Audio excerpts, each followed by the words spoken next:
बिस्मिल्लाहिर्रहमानिर्रहीम। अस्सलाम वालेकुम अज़ीज़ तलबा, कैसे हैं आप सब? उम्मीद है आप सब बखैरियत होंगे।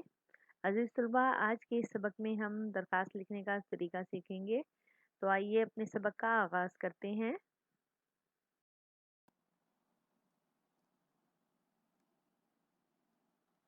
अज़ीज़ तुलबा, आज हम दरख्वास्त पढ़ेंगे। सबसे पहले हम ये जान लें कि दरख्वास्त किसे कहते हैं।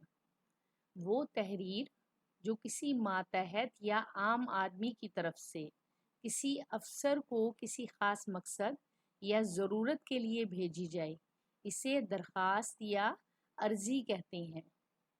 वो तहरीर जो किसी मातहत या आम आदमी की तरफ से किसी अफसर को किसी ख़ास मकसद या ज़रूरत के लिए भेजी जाए, इसे दरख्वास्त या अर्ज़ी कहते हैं।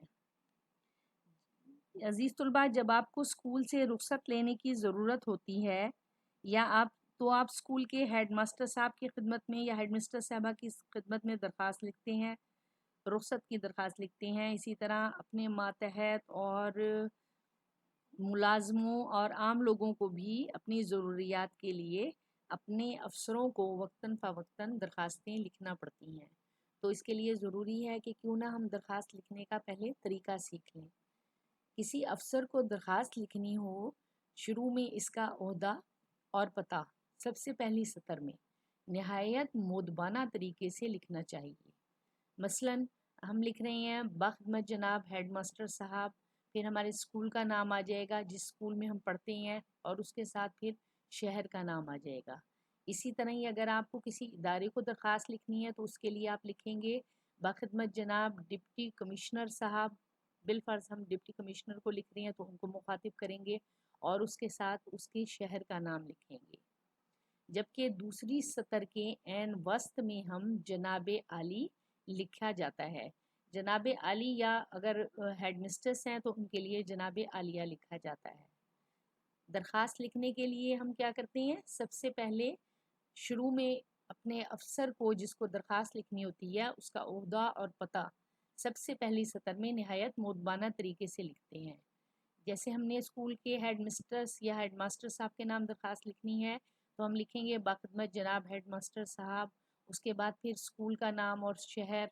अगर किसी इदारों को लिखनी है तो इदारे के अफसर को मुखातिब किया जाएगा और उसके शहर का नाम आएगा।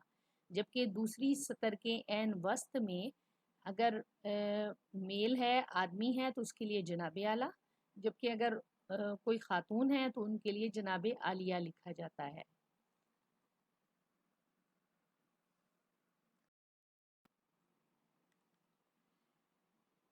तीसरी सतर में गुजारिश है, मोदबाना गुजारिश है या इल्तमास है कि अल्फाज लिखकर अपना मुद्दा या मकसद लिखना चाहिए। यानी आपको जो भी बात कहनी है तीसरी सतर में उसको अपने मुद्दा को शुरू करने से पहले आपको गुजारिश है, मोदबाना गुजारिश है या इल्तमास है कि अल्फाज लिखकर फिर अपने मुद्दा या मकसद को लिखना चाहिए। दरख्वास्त का मज़मून नहायत सादा, आसान और वाज़ा लफ्ज़ों में लिखना चाहिए। अपना मतलब बयान करते हुए अफसर के अदब व एहतराम का पूरा लिहाज रखना चाहिए। आखिर में चंद दुआया अल्फाज लिखकर दरख्वास्त को ख़त्म कर देना चाहिए। यानी जब आप दरख्वास्त लिख रहे हैं तो उसका मज़मून नहायत सादा होना चाहिए जिसमें आप अपना मुद्दा बयान करेंगे, और आपका मुद्दा जो है वो सादा, आसान और वाज़ा लफ्ज़ों में होना चाहिए।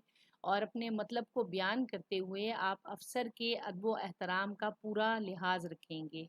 आखिर में चंद दुआया अल्फाज लिखकर दरख्वास्त को ख़त्म कर देना चाहिए, मसलन फ़कत आदाब, ज़्यादा आदाब या शुक्रिया वगैरह।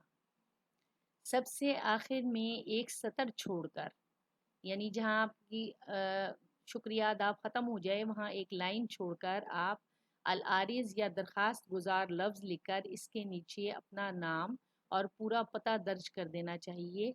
नाम और पते के नीचे फिर हमें दरख्वास्त तारीख़ लिखने की ज़रूरत होगी। यानी सबसे आखिर में आपका एक सतर छोड़कर सिर्फ उस पूरी लाइन पर आप अल आरिज़ लिखेंगे और या दरख्वास्त गुजार लिख दें। लफ्ज़ लिखकर इसके नीचे अपना नाम और पूरा पता दर्ज कर देना चाहिए। आपका नाम क्या है और आप कहाँ से ताल्लुक़ रखते हैं, اور نام اور پتے کے نیچے والی لائن پہ آپ تاریخ ضرور لکھیں گے۔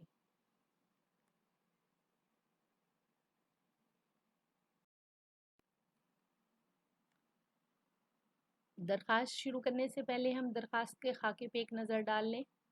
پہلی سطر میں آپ جس بھی افسر کو مخاطب کریں گے، جیسے باخدمت جناب، اگر آپ اپنے ہیڈ ماسٹر صاحب کے نام درخواست لکھ رہی ہیں تو یہاں پہ ان کا نام لکھیں گے، باخدمت جناب ہیڈ ماسٹر صاحب، پھر اپنے اسکول کا نام اور اس کے ساتھ اپنے شہر کا نام لکھیں گے۔ جیسے ہم لکھیں گے باخدمت جناب ہیڈ ماسٹر صاحبہ، پاکستان اسکول سلالہ، سلالہ ہمارا سٹی نیم آ گیا۔ دوسری سطر میں ہم درمیان میں لکھیں گے جناب اعلیٰ۔ اب ہم ہیڈ مسٹرس کو مخاطب کریں گے تو یہاں پہ لکھیں گے جناب عالیہ، اور اس پوری سطر میں ہم کوئی اور الفاظ کا استعمال نہیں کریں گے، بلکہ صرف اس کے وسط میں جناب عالیہ لکھیں گے۔ اس سے نیچے والی سطر میں جیسے ہم نے پڑھا ہے، اس کا آغاز ہم نہایت ادب و احترام سے کریں گے، جیسے مودبانہ گزارش ہے یا نہایت ادب سے گزارش ہے۔ اس کے بعد باقی 2 یا 3 لائنوں میں اپنا مدعا بیان کریں گے، اپنا مقصد، جس مقصد کے لیے درخواست لکھی جا رہی ہے عنوان کے اعتبار سے وہیں اس کو بیان کریں گے اپنے مدعا کو، اور مدعا کو بیان کرتے ہوئے سادہ اور آسان الفاظ کا استعمال کریں گے، اور اس کے ساتھ ساتھ افسر کے ادب و احترام کا بھی پورا خیال رکھیں گے۔ آخر میں جب ہم اپنی درخواست ختم کرنے لگیں گے تو ہم انتہائی مہذب لفظوں سے شکریہ اور آداب کے ساتھ اپنی یا عین نوازش ہوگی، اس طرح کے الفاظ کا استعمال کرتے ہوئے اپنی درخواست کا اختتام کریں گے، اور اس سے نیچے ایک سطر چھوڑ کر ہم درمیان میں العارض لکھیں گے۔ العارض یا درخواست گزار دونوں کا ایک ہی مطلب ہے، العارض بھی درخواست گزار کو کہتے ہیں اور درخواست گزار لکھ دیں تو وہ بھی ٹھیک ہے۔ اس کے نیچے والی سطر میں اس پوری لائن میں العارض جو ہم نے لکھا ہے، پوری لائن میں کچھ اور ہم بالکل نہیں لکھیں گے، شروع کی سطر بھی خالی چھوڑیں گے اور آخر سے بھی سطر کو خالی چھوڑیں گے۔ اس سے نیچے والی لائن میں ہم اپنا نام لکھیں گے، اپنا پورا پتہ لکھیں گے، اور سب سے آخری لائن پر تاریخ ڈالیں گے کہ کس تاریخ کو ہم نے یہ درخواست لکھی ہے۔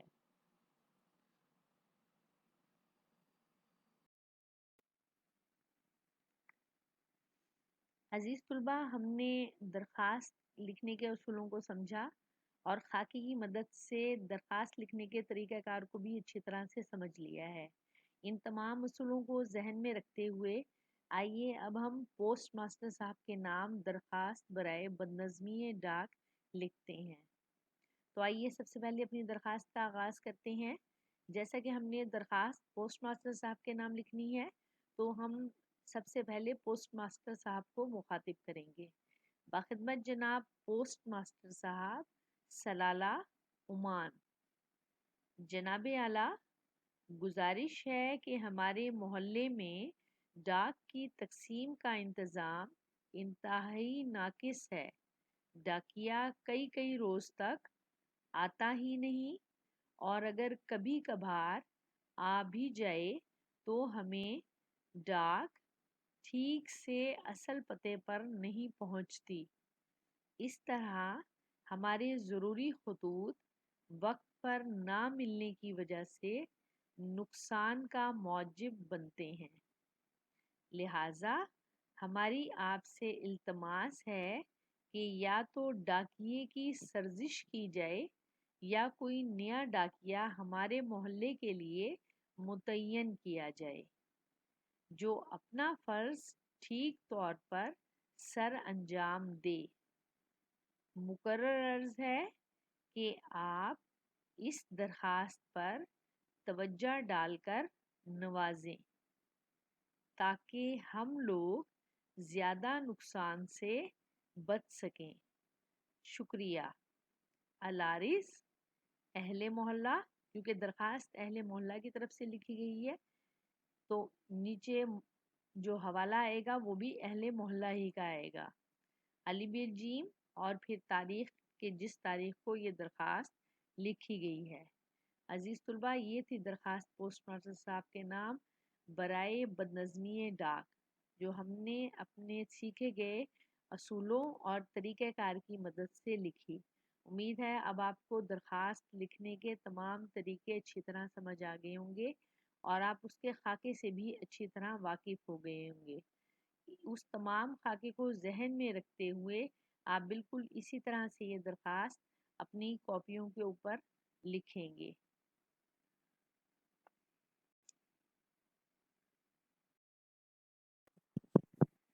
عزیز طلبہ، امید ہے کہ اس درخواست کو لکھنے کے بعد آپ اور کئی طرح کے درخواست کے نمونے خود سے لکھنے کے قابل ہو جائیں گے۔ اپنا بہت زیادہ خیال رکھیں۔ خدا حافظ۔